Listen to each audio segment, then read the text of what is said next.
Oh, Jack, what is this? Oh, what's that? Hand me that. Give me one of those. Let's look at this stuff. What? We found the show.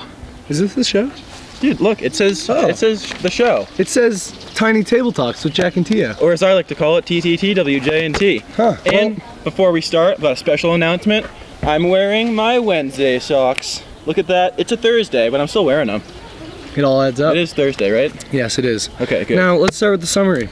We did dinner and a show last Wednesday. It was awesome. Yeah, dinner was cooked by some of the people in our group. It was delicious, risotto, spaghetti. And then we went and saw Dynamic Yunnan, lots of dancing, loud music. It was great. Yeah, it sort of showcased some of the dances and songs of Yunnan, especially the ethnic minorities.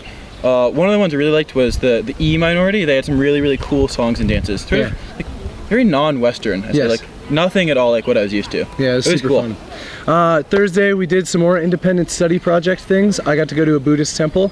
It was really fun. Got to talk to some people and take lots of pictures of the temple, which was really pretty. Yeah, things were done. Then we had calligraphy lessons from Snow Fox. Snow Fox. Or as I like to call him, Ice Dog. Ice Dog is, I think, cooler probably. Yeah, it was pretty sweet. Yeah, and he was teaching us about the history of Chinese characters, and he had the secret code to Chinese characters. Yeah, and it's like the secret code to Chinese characters. But he never told us. He alluded to it, but never filled us in. I think it's like, you ever seen those ads online where it's like doctors hate her, like this trick to shed 20 pounds. Yeah, the secret code to Chinese calligraphy. I think it might kind of have been that. Yeah, I don't know if there's a real secret code. But I don't want to discount Snow Fox because he taught us some cool stuff about sort of understanding the way characters work through the different radicals they're made of. Yeah, it was really cool. So what the designs mean. Thanks, guy. And I got sick Friday night. It was sweet. Yeah, it was kind of actually. Dingus. Friday night and Saturday I was sick, recovered, and then went to a fun movie. We saw Shape of Water on Sunday as a group. Yeah, we got up to like all kinds of crazy transportation shenanigans. You know, the buses in Kunming are awesome, but they're also crazy. So you never. It's kind of hard to figure out. I usually get on and I don't know where I'm gonna get off. It's sort of just like, woo. Yeah, it's a gamble. And on when I do this, on Saturday, I went with my host grandma to buy some food at a farmer's market. It was crazy. I was sort of across town, maybe on the eastern part of town, and it was like popping. It was a place to be. We saw some fish get killed. We bought some meat, some watermelon. It was a fun time. Yeah, that sounds good. Monday, our class got to go to a vegan Buddhist restaurant, which was really fun. Our buddy Isha is doing that for ISP, vegetarian cooking in China. So that was really fun for us to do. They gave us these cool hats. Yeah, and then Greg had a really awesome lesson. Our instructor, Greg, good friend of mine, personal. Yeah, he's a good guy. He's a good guy. He gave us this awesome lesson on ecology, the environment, sort of about saving the world, and we watched this movie on the third industrial revolution, which is happening right now. Yeah, it was really exciting. I got really excited about it, and so did some other people in our class. Yeah. So hopefully we'll have more discussions. All right, we would like to address last week's short episode. Bad stuff last week. No bueno. Battery troubles, mainly. I was the biggest. It was on me this time. After congratulating each other on a sweet episode and being excited that the battery lasted, we realized the battery did in fact not last. Oh, that was boo-how Issa. Yeah, it was a sad day. Not good. All right, let's move on from that. Now we've got the people segment by us. We're the people. For you. You are also people. About some more people. People. So it's the people with the people for the people. P. Now, we have our encounters this week. I met some guy named Sam from the UK. He's really nice. I had a nice long chat with him. It was fun to talk to someone outside of our group that also spoke English. He's traveling in China with his girlfriend. Super cool guy. It kind of felt like that word that we talked to you about last week called Yuan Fen. And then Jack I had some pretty cool Yuan Fen as well. Yeah. I met this girl named Helen, who is also a dragon student, but she's not in our group. She's in so there's this Bridgier group that's also spending a bunch of time in Kunming. They're spending essentially a whole year in China. And they've already been in Kunming for a while, and she used to be staying at my homestay family. So the same house that you're staying at now was her original house. Yeah, which is crazy. And then we just met her on the street. We were walking back from the movie. It was me, Tio, and our friend Clara. We were walking back, and we just happened upon Helen. It was so cool. It was awesome. I mean, that's Yuan Fen. Yeah, totally. That's there it is. It was good stuff. It was fun. And now we have a talk about our new I-Team member, Schweiar's. Oh, wait, no. Before we go on, we should mention the adventure we just had in Suihu. So we were walking around Green Lake, looking for a tiny table to film at. Yeah. And we saw this group of people with backpacks on that said... Yeah, so it says Meters Bonway, which is apparently this clothing company in Kunming. Yeah, and these guys were doing some sort of team building activity for their business and all the people who work there. Yeah, and I mean, we were walking around and I just saw this like gaggle of Chinese people just sort of like yelling and screaming. It looked super fun, so we went and checked it out, and then we participated in a race with them.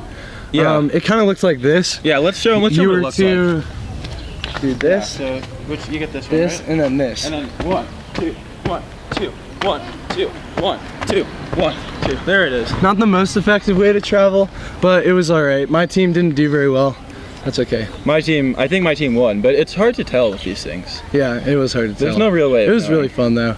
Lots of laughing and yelling. All right, so let me tell you about Shuayar, the new member of our I team. Her dad came and gave us a lesson last week on Chinese calligraphy and then his experiences in the Cultural Revolution. What is the Cultural Revolution? So, the Cultural Revolution happened in China in the late 1960s.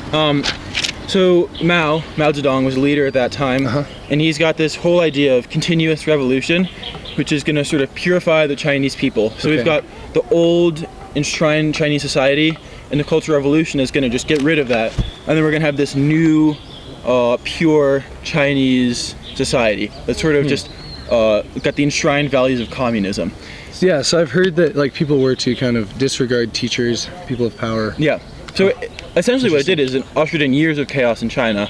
There was the brutal beatings, sort of mass chaos, and then in 1968, 2 years after this all starts, there's a policy of sending young people down to the countryside to be re-educated by the peasants. Okay.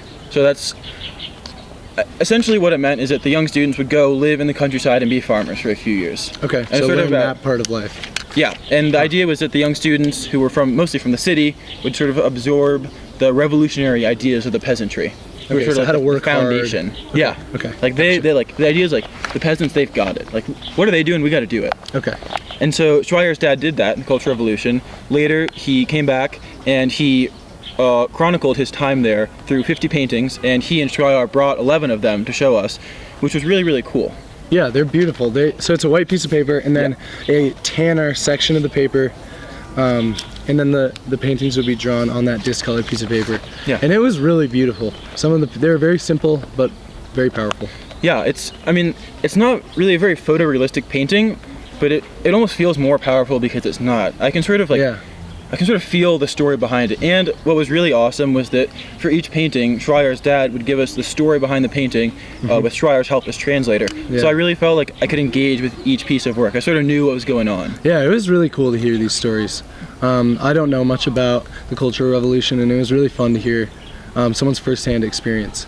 My favorite painting was the first one that he showed us. His parents, little red flags down at their side that they used to celebrate his re-education, and a train in the background that he was on going out to the farm. Yeah, because I mean, all they're given these like red flags to wave. And that's they all were told got. to celebrate the opportunity for re-education. Yep. And my personal favorite was the one called Colorful Legs. And so there's like they're all out in the countryside, they're working in the fields, and so they're getting all super muddy. And then they're also getting their legs cut up a little bit from the plants, and they're getting bruised up from all the hard work they're doing. So they've got just all sorts of stuff going on their legs. And then the only disinfectant they had was iodine. So then they've got iodine running down their leg. So they just got iodine legs. dries purple, so they've got all splotches of color. So that was a funny one. I like that. Yeah, very humorous, also very powerful. It was great. Yeah. Hopefully we'll have some more opportunities to talk with Schreier. It would be awesome if we could meet her dad again. I really, really enjoyed sort of getting like an authentic lens into what it was like. Definitely. Next we've got shout outs. We went to Grandma's Kitchen. Jack got served peanuts. Yeah, look, so the guy comes to the table, we're having a group lunch, the guy comes to the table with a dish, and I ask, are there peanuts in there? He's like poking around in it and stuff, and he's like, oh, there's a few. And so I say, okay, thank you. And I'm just not gonna eat that because I'm allergic to peanuts. So I think that's all settled and done with. But then a minute later he comes back and he just like presents me a bowl of peanuts, like, here you go, here's some peanuts. Which is just what Jack wanted. wanted. Oh, thank you, just what I wanted. And then I start filling my water bottle up with what I think is water, and it ends up being Baijiu. The woman working here runs up and yells at me. What's Baijiu? Baijiu is a rice liquor made in China. Oh, so not water at all? Not water at all. Not even close. So we paid for what I accidentally took of the baijiu and poured it out, and that was that. But funny experience. It was a kerfuffle. I mean, yes. I think that's what a kerfuffle means. Yeah. Because this lady, like, she sees you like filling this thing up, and she's like, no. Yeah, it was a big deal. It was exciting for a moment. I had to haggle for a while to get them to let us escape, and eventually they gave up. But yeah. It was a close one. It's crazy. All right, and we also want to thank Uncle Gao. Uncle Gao gave us belts. Thanks, Uncle Gao. My host family's family Let's take friend. a look. And super cool guy. Tio, show me He's a your doctor. belt. Yeah, that's And the belt. There it we is. told him that we wanted some belts, Yeah. and he told us he'd send us some. All right, Tio, show him my belt. It's pretty cool. Yeah, Jack's is really cool. Look at that belt right there. It says PLA, People's Liberation Army. Sweet.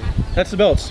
So right, yeah, thanks, that's Uncle Gao. that's the story. Thanks, Uncle Gao. We're just sort of at this barbecue with Uncle Gao. 2 weekends ago, we say, "Hey, Uncle Gao, that's a really, really cool belt. I want to get one of those." He says, "Oh no, you can't buy it, but I'll send you one." Yeah, it was nice of him. Thanks, Uncle Gao.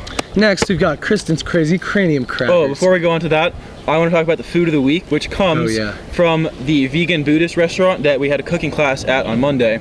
And this is a crazy food. It's avocado, blueberry, yam, toast. So just like a smack dab of flavors. And my personal highlight of consuming this food was we were making it. We're having this class, and they bring out a bucket of avocado paste, which it's not quite guacamole, but I mean it's avocado paste, it's guacamole. So they bring it out, and I'm like, holy guacamole! There it is. There it is. It's in front of me. So that made me happy for sure. And before Kristen's Crazy Cranium Crackers, I'm gonna ask Jack to share with us a Chungyu. Oh, and like every week, I'm prepared. So this week we've got Rumu Sanfen, which means the handwriting penetrates the wood. Sanfen, which is about 1 centimeter. So it comes from the story. This guy named Wang Shizhi, known as the Chinese saint of calligraphy, lived in the Eastern Jin dynasty. He was famous for his exquisite yet vigorous and forceful style. And the style came because he would sort of practice all day, every day with his hands. He'd write on the table, he'd write on his own clothes, he'd write on other people, all the time. So he wore out his own clothes. One night, after he's married, he's sleeping and he starts writing on his wife in his sleep. And she wakes up and she's like, "What's going on? Like, what's going on here? Get your hands off me." And for some reason, he's like, "Oh, that reminds me. I need to develop my own style." Perfect. So he makes this beautiful style, and he's writing on a board one day and decides, "Oh, I need to get this engraved because it's so beautiful." So he takes the board with the characters written on it to the woodworker, and as the woodworker starts to engrave it, he realizes that the brushstrokes alone had engraved it 1 centimeter, which tells you just how powerful this style was. And so today we use that Chungyu to describe a profound speech or piece of writing. Cool. Next, we have Kristen's Crazy Cranium Crackers. Ugh. What you've all been waiting for. This is a segment that you either love or hate, depending on if it's your week to eat the crackers. Yeah, get them in there. All right. Speak up a little bit. Oh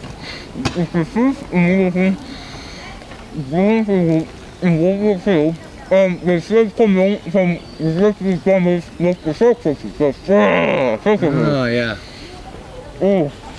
So what I think Jack is trying to say is that the Flying Tigers were a militant group from the US, and they were in China flying planes. I think he said something about sharks on airplane nose. Yeah, good one too. Not really sure exactly what that one was though, so I might need a little bit of an explanation. One of the most iconic and enduring images of World War II is the P-40 Warhawks they flew, painted with shark faces on the front. And they would be famous on their own because they had an incredible combat record of 297 victories to 14 losses. But what makes them even more important is that they saved Kunming from Japanese bombers. So the Flying Tigers were essentially heroes of Kunming. Their first combat mission is on December 20th, 1941. They intercept 10 Japanese bombers bound for Kunming, essentially saving the city from further destruction, and Japan halts its bombing of Kunming. So they're sort of like the local saviors. Very cool. And another little fact I want to add is that, get the crackers out of here. I don't want to talk about those. The Chinese ambassador to the US before World War II says, all right, how are we gonna name these guys? So he knows tigers are the fiercest. So, and they're like a blinding logical leap. He says, if we put wings on them, they'll be more fierce. Yeah, tigers are scary. Flying tigers are scarier. Wow. All right, next we've got my question of the week, but it's gonna be questions because you didn't get to hear my question last week, which was about the absurd amount of wires that I see all over Kunming. They're everywhere. Huge bundles of like 30 wires just running along. Yeah, it's like they're not like this organized. thick. So I want to figure out how people know which wire to fix when one needs fixing and how to tell them apart from each other. And remember, we saw that one wire that was like, it was running along, and then all of a sudden somebody just like cut it. So Yeah, it it was just broken and just like, still in the bundle. what's the point of the that? complicated Like, why things. is that even there? And I mean, this is a huge city with lots of things going on, so there is probably an excessive need for the transportation of electricity, but I think there's probably a more efficient way to do it. I want to get to the bottom of it. But last week I got really excited about this and we went like, gave some false promises that I was going to figure it out and present that to you this week. And even though I got close because I saw people working on the wires. Oh, you did? What happened? Well, I tried to talk to them, but they did not seem excited No? to share the secrets of the wires to me. That's how it goes, though. Yeah, That's just so how it I'll try goes. and figure something out for you guys, but we'll see. And my new question is, if I were to telepathically communicate with someone who couldn't speak English, would they A, understand me, or B, be confused by the random words in their head that they don't understand? What do you Now, think? telepathy is the two Greek words tele and pathos, which mean distant and feeling. Oh, okay, got it. There are 4 types of telepathic communication: latent, retrocognitive, emotive, and superconscious. Oh, that's 4, I counted. So, emotive telepathic communication is just the transfer of emotions. So I like, think if so- I were to communicate with a Chinese speaking person, they would understand that. Okay. Just an emotion.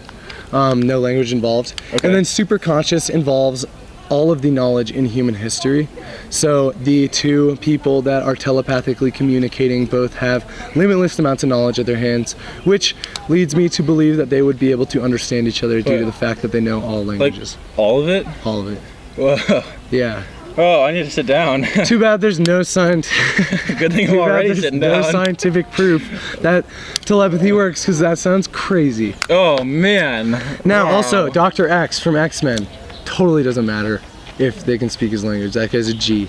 Whoa. And then there's also these things called Zener cards, which are like little playing cards with symbols on them. And when people were trying to prove telepathic communication, in the 1900s mainly, they would use these, and someone would think about a card, and someone else would try to read the person's mind and figure out what they were thinking about. So that involves no language. That's just a symbol. Yeah, okay. Which also leads me to believe that quite possibly you could communicate with someone who didn't speak your language telepathically. Wow. Awesome. And there's our friends over there. Yeah, someone's All right. taking a picture of this. Before we go, I got a real quick story I want to share with you, Tio. So, it's March Madness right now. Uh-huh. I've been mourning my bracket because I had UVA winning it all, so that sucked.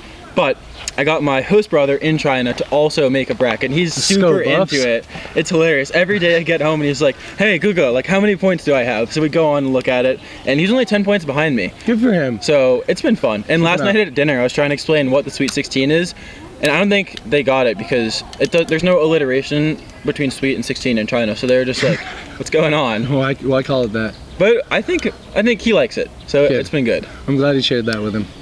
All right, Jack. I think it's about time for us to get out of here. Let's get out of town. See you sometime.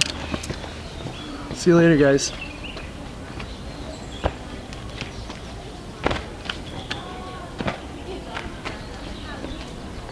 Oh yeah!